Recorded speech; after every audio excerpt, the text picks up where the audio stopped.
Meghan Markle's latest podcast venture has spectacularly dropped out of the streaming charts just weeks after hitting the airwaves. Meghan Markle, so her new podcast series, Confessions of a Female Founder, has failed to burn up the streaming charts. How bad is it? How bad is it really? So, Meghan thought she could just show up at Hollywood's big party and grab all the attention. But instead, everyone booed her right in the face. She got caught on live feeds and had to leave, all embarrassed, before any cameras even snapped her. And honestly, her crazy move to crash the HBO Max Emmy nominee, Bash, without even being invited, totally blew up in her face. This is pretty bad, Gab. I mean, this show was a multi-million-dollar production. This was what she signed up with Lemonada Media for, came out last month, the first batch of episodes, and it's just been a complete flop. So Meghan walked into a room packed with real Emmy nominees, respected actors, and big industry legends, thinking she still mattered. But everyone totally shut her down with booze eye rolls, cold shoulders, and insiders say multiple producers even made sure she got cut from all the media coverage that night. She didn't just overstep. She basically walked into a place that didn't want her and got hit with the loudest Hollywood message of all: total silence and public rejection. This week, it's out of the top 100 completely. So basically, in a span of a few weeks, the show has completely disappeared without a trace. I think this is a massive PR disaster for Meghan. She chose to interview. So Meghan thought just showing up would make everyone admire her and gossip about her. But instead, it made people whisper that she was desperate. The actors, writers, producers, and industry elites she wanted to hang with didn't even act impressed. No claps, no smiles. And in one of the most telling moments of her post-royal life, they actually booed her. There's crashing a party, and then there's gate crashing a fancy industry event with no invite and huge expectations. And that was exactly what Meghan did at the HBO Max Emmy nominee celebration. Of high-profile women that have built successful businesses, and she got some great people. The woman that created Bumble, all different types of business people. But it never rang true because she's not a business person, Gab. Right. She married a member of the royal family, and then they left the royal family and they made a buck, selling some secrets. So according to a few senior event organizers, Meghan showed up completely unannounced, with no invite, no RSVP, and nobody had checked in about her being there. Basically, she wasn't supposed to be there at all. HBO staffers say the organizers only found out she arrived when texts and whispers started flying around the venue just after 8:15 security freaked out. PR people checked their tablets, and Meghan had slipped in through a side door, looking all camera ready, smiling calm, and with two staff in black suits, making it look totally official. And so I think on that level alone, it doesn't really work. And I think with podcasting, unlike with Netflix, it's not enough just to have this sort of surfacey stuff. Of course. When you want people to tune in every week and listen for 40 minutes, I think it needs a bit of substance, and this show had no substance. Yeah. But it wasn't Meghan hadn't just forgotten her invite. She planned to crash the party to shove herself back into the spotlight. But she was counting on the idea that Hollywood still cared about her. Instead, she slowly realized her star had not just dimmed, it had disappeared. The Emmy event wasn't some open red carpet. It was a carefully planned night to celebrate talent, hard work, and art, and Meghan hadn't done anything or been part of any project that even got an Emmy recognition.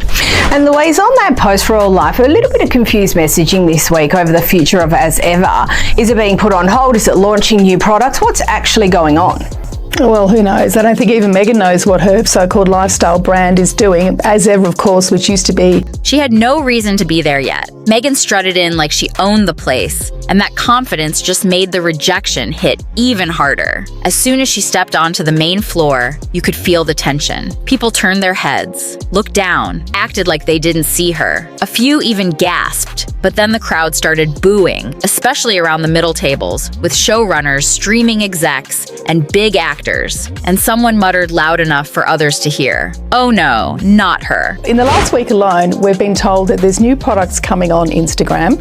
I mean, I'm thinking maybe it might be honey, given there's been so much footage and social media narrative about her beekeeping, and so you even see Lilibet, obviously disguised in a suit. Then the groans started, and by the time Meghan reached the edge of the room, full on, booing broke out. It wasn't polite or hidden. It was raw and direct. The kind of welcome usually saved for fallen politicians or cheating athletes for Meghan, who once thrived on royal admiration and Hollywood curiosity. It was a brutal fall. One witness said, "It felt like everyone decided at once we're not doing this." That kind of rejection is rare in Hollywood's polished world, and being openly booed at such a big event showed her support had completely vanished. She looked shocked, paused for a second. Her famous smile faltered, but instead of leaving quietly, she kept moving, looking for a friendly face, and found none. An interview she did with the magazine in which she said that no, there'll be no new products until 2026. And on the other hand, she's saying she's pausing her lifestyle brand because she's worried that maybe the quality of the stock or the quantity of the stock as well is not up to. Even security, who now knew she wasn't invited, froze, not sure if they should step in or escort her out. Total chaos, and it all played out right in front of Emmy nominees, TV legends, and press Meghan used to staged applause and controlled settings. But now she was stuck in the one situation she never planned for pure, uncontrollable public humiliation. If she thought anyone would offer a lifeline hug photo or smile from another A-lister, she was wrong. Instead, everyone turned away as she tried to move through the room. Even Zanaya by the bar reportedly saw her coming and quickly turned to talk to her assistant. Of course, she did engender one of those classic marketing techniques by making everything sell out very quickly because there was a real sense of FOMO created, and she only had something like less than 50 jars of jam, and they all went at lightning speed, some of which were given away to.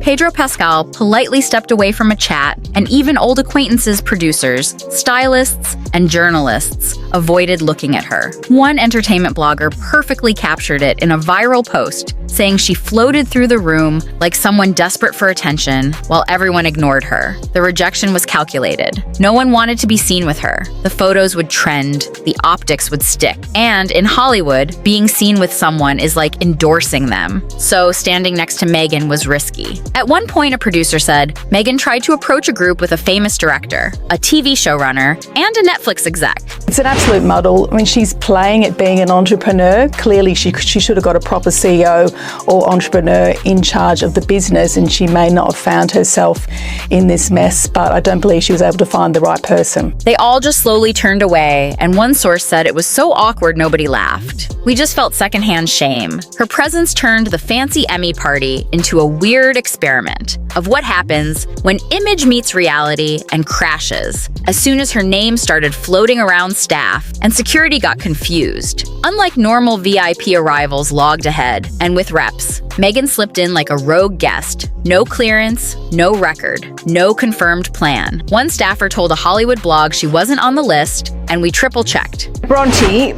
on a more fun side, and obviously it was Lilibet's birthday this week, the Sussexes were off to Disneyland for the week. Can you tell us about the trip? Anything notable about it?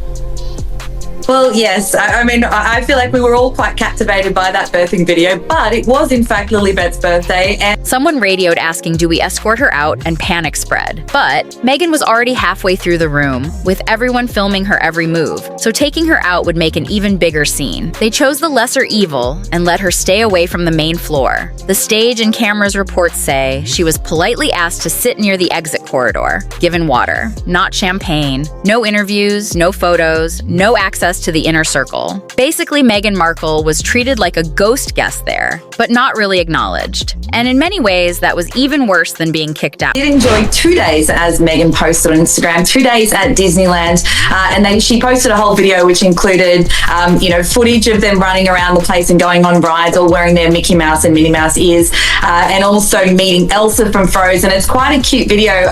Interestingly, she has included some pictures in there of the two children front on, but then she's put emojis over their face because, as we know, It was a quiet but harsh message. You don't belong here, but we'll act like you do, just enough to avoid headlines about a scandal. Meghan Markle's uninvited appearance at the HBO Max Emmy nominee party wasn't just a PR flop. It was a huge shift in how Hollywood sees her. Celebrity events are usually wrapped in layers of polished optics and polite smiles. But not this time. The moment was raw and real, and it changed her place in Hollywood in ways ways no Netflix doc could fix. When Meghan walked into that ballroom, she probably thought she was stepping into a big comeback. Since then, she is keeping it sort of partially obscured, but they seem to have a really nice time in Disneyland.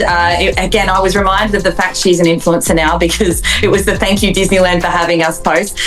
Something that was very interesting about it was I wondered how they managed to do 2 days there without shutting down the park and without having people. But by the time she slipped out through the side corridor, escorted not by cameras, but by awkward silence and stiff bodies, the truth hit hard. This was a rejection, not of a project or a rumor, but of Meghan herself in Hollywood, where attention is everything. Being purposely ignored is worse than bad press. Her name didn't appear in any post-event press releases. And even though a few guests took photos, she was completely erased from all official Emmy wrap-ups and highlight reels. The public, but there are reports that they got a special sort of celebrity VIP package which is offered to high-profile guests, which sees them sort of driven around backstage and also given the cast entrances and exits so that they're not in the public space as much. And also it appears that the kids may have had their little cute Mickey, Minnie Mouse ears on.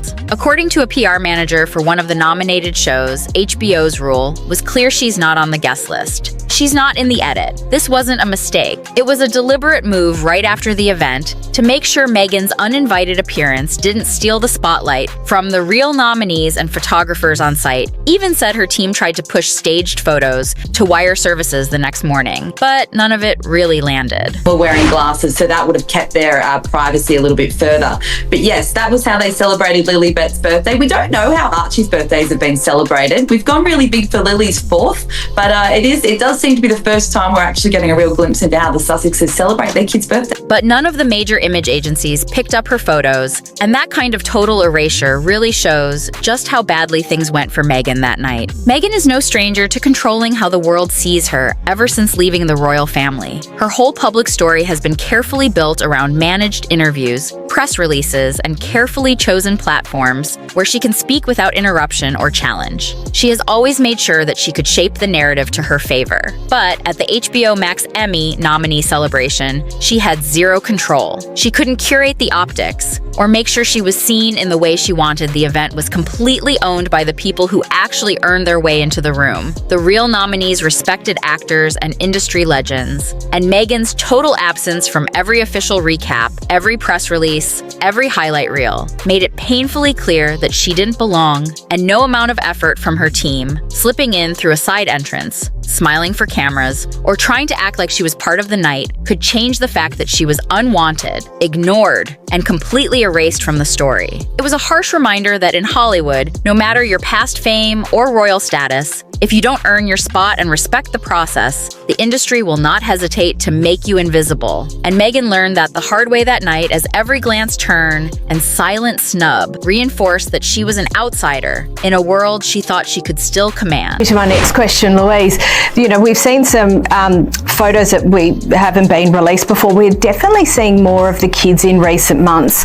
Obviously very tightly managed, and look, I have no objection. I mean, they're very little kids, and I know they've been very protective of their kids in the past and still to an extent. Hey guys, if you want all the latest tea spills, shocking celebrity moments, and behind the scenes gossip, make sure to hit that subscribe button and turn on notifications so you never miss a video on The Bella Breaks Down. We break everything down for you in the juiciest way possible. So join the squad and stay in the loop.